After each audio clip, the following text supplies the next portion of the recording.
Casse Colina was a 37-year-old single mother who resided in Navarre, Florida, known for its clear emerald waters. She was born in Louisiana and raised in the Northwest Florida Panhandle. She attended high school in Navarre and remained close to her childhood friends. Casse loved to paddleboard and worked at a paddleboard shop for some time. Unfortunately, Casse had fallen on hard times recently. She was in between jobs and embroiled in a bitter and years-long custody situation. So, she decided to temporarily relocate from her home in Destin to her father's house in Navarre until she could get back on her feet. She started gaining some traction in late March of 2022 as she landed a position at the Eglin Air Force Base as a server. It was a position that she was excited about. Casse was scheduled to begin her first shift on Saturday, March 26th. It was good timing, as her ex-boyfriend, Marcus Spanivello, had fallen behind on his child support payments. Marcus Spanivello is a 34-year-old Panama City Beach resident, although he most recently lived and worked in Alabama as a contractor. He and Casse first met in 2018, and just 2 months later, Casse became pregnant. In an interview with the U.S. Sun, Casse's younger sister, Rayanne Carly, said Casse was ready to break off their relationship by the time she was 5 months pregnant. She said, "There were just too many red flags. She would tell us, he's controlling me, he's trying to manipulate me, I don't want to be with him." But even after she broke up with him, she was hopeful that maybe they could figure out a way to co-parent together and stay civilized. Instead, according to Rayanne, Marcus became emotionally abusive and paranoid. Rayanne said he resorted to surveillance tactics such as planting recording devices in her apartment, tracking her phone, and monitoring her movements and to whom she was speaking.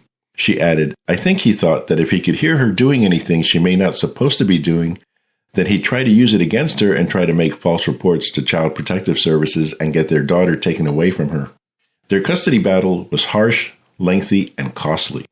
To help cover the mounting legal costs, Casse set up a GoFundMe page. On the page, she disclosed that her ex was a master manipulator. Casse explained, "During my pregnancy, this man's abusive control and manipulation escalated. But having battled infertility in my first marriage, I desperately wanted a family, so I justified his erratic behavior as long as I could." After the birth of their daughter, Casse claimed Marcus filed dozens of false police reports and called CPS so many times I nearly came to know most of the staff by name. Rayanne added that although there never was physical abuse, the verbal abuse was particularly bad. He would body shame her when she was pregnant, and just everything she did wasn't right or good enough for him. He called her stupid, said she didn't know anything, that she was going to be the worst mother ever, just anything to put her down and make her feel inferior to him. The emotional abuse was just extreme. As such, Rayanne said Casse was frightened of Marcus and at one point even said to her sister, "If something should happen to me, it was him." Therefore, Casse insisted on meeting Marcus only in public places to exchange their daughter. Casse and Marcus had initially agreed to meet at 7 p.m. at a Walmart in Destin, as usual, to exchange their daughter, Olivia. But this time, they decided to meet at a local restaurant at the last minute. Casse agreed as the location was only a mile from where she had been staying with her father, and the area was well known to their family. So, just before she left to meet Marcus, she turned to her dad and said, "Be right back, Dad, I'm just going right to Juana's." Her father said okay and then went to take a nap. At around 9:40 that night, Casse's father grew concerned as she had not yet returned. That is when the following text message exchange took place between Casse's father and someone claiming to be Casse. "Casse, I'm trying to call you. What's going on?" "I'm freaking out, Case. Call me as soon as you get this message." The response from Casse's phone read, "I'm sorry. Car was acting up and I broke my phone. Marcus is working on it. I will stay at his place tonight. He is paying me money to do some stuff around his house." "Are you in Panama City Beach?" "No, the screen is jumping all over the place. Let me see if he can get this fixed and I'll call you." "I'm going to sleep. I just needed to know my girls are all right." The next day, Monday, March 28th, the following text message exchange took place between Marcus and Casse's father. "Casse asked me to drop her off in the middle of nowhere in Destin so she could stay with a friend named Stacy." Casse's father replied, "Stacy moved to Alabama a while ago. Casse would have never asked you to drop her off anywhere. Is her car at your house?" "Her car is still in Navarre. I left with Olivia." Newsweek was able to locate Casse's friend Stacy, who told the news outlet that Casse never showed up at her house. By the end of the day, Cassie is reported missing by her family and friends, and family begin their own search. On Tuesday, March 29, the Santa Rosa County Sheriff's Office officially announced Cassie as a missing person and potentially endangered.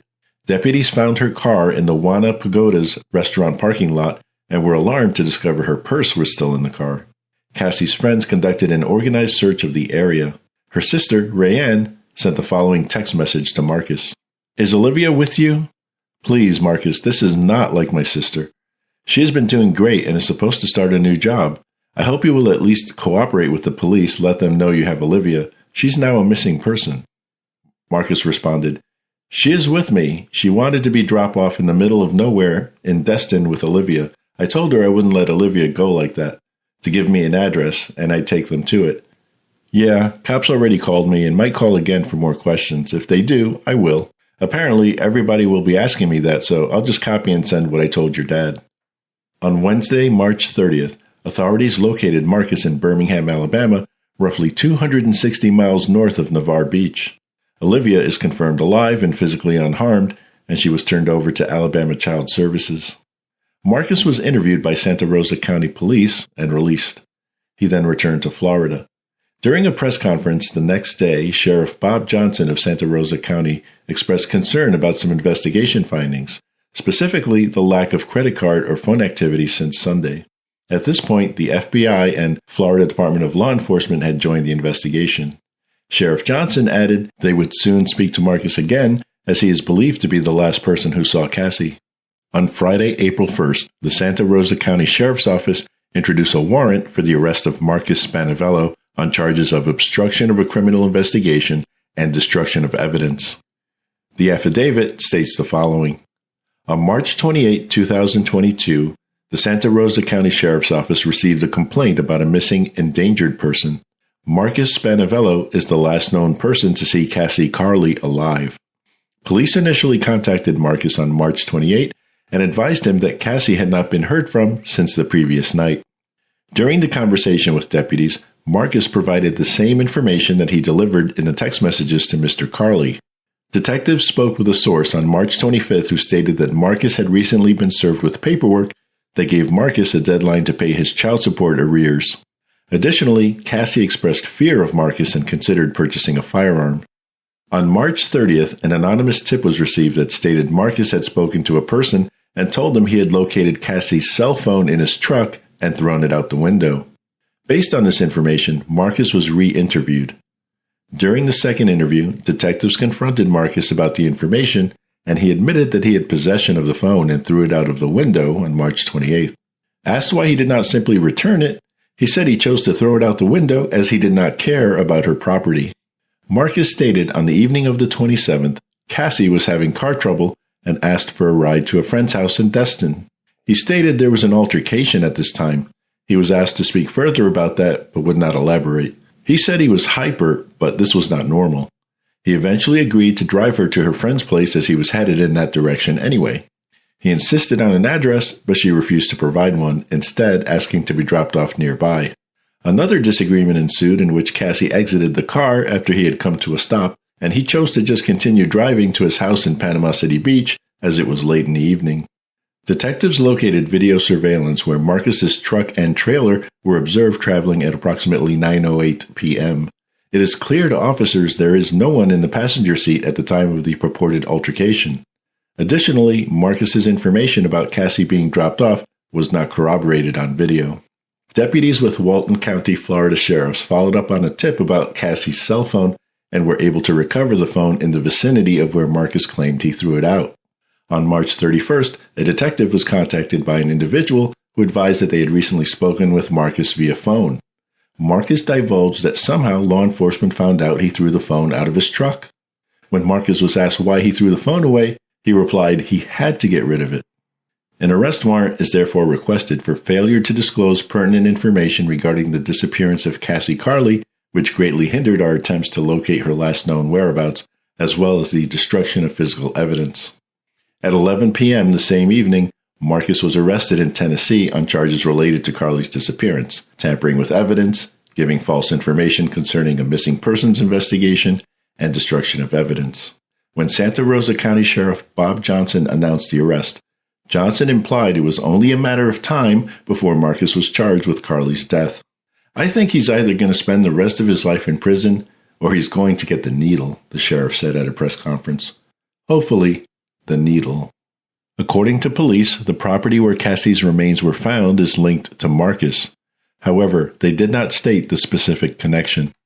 Marcus had been living and working in the Birmingham area in recent months. The U.S. Sun reports it is currently believed he was working as a subcontractor with an audio-visual company in the Springville area. More charges are pending following an autopsy scheduled for the next day. The function of a forensic autopsy is to provide objective and scientific material evidence through a post-mortem examination of the body and analysis of the fluids to determine the cause of death, manner of death, and mechanism of injury. Forensic examination results are one of the types of evidence that is difficult to refute in court. According to a report obtained by WFLA-TV, the cause of death was believed to be the only obstacle preventing Santa Rosa prosecutors in Florida from charging Marcus Spanavello with murder. The unexpected ruling on Carly's manner of death as undetermined rather than establishing it as a homicide now yields significant doubt on the case. Marcus was extradited to Florida since being caught in Tennessee and is currently in custody in the Santa Rosa County Jail. His trial, starting with jury selection, is slated to begin on October 17th. However, everything is now up in the air due to the autopsy results. In an interview with WEAR-TV, Marcus's aunt maintained her nephew is innocent. Neva Spanavello called the investigation suspicious and asserted someone had set up her nephew. "Just think about it," she said. Asked why someone would set him up, she said, "Because he works all the time. He never touch one, he never kill one. He'd never do that. He's a very good boy. I know. He would never kill nobody. He always work for his benefit." She went on to describe him as a kind man who worked hard and cared for his daughter. Santa Rosa County Sheriff Bob Johnson rejected the innocence claim. "He's going to get his day in court," he said. "But I can tell you this, the evidence that we have is overwhelming." What are your thoughts on this case? Is the evidence against the accused, as Sheriff Bob states, overwhelming? Should prosecutors move forward with the trial on October 17th, or should they reevaluate their position in light of the autopsy findings?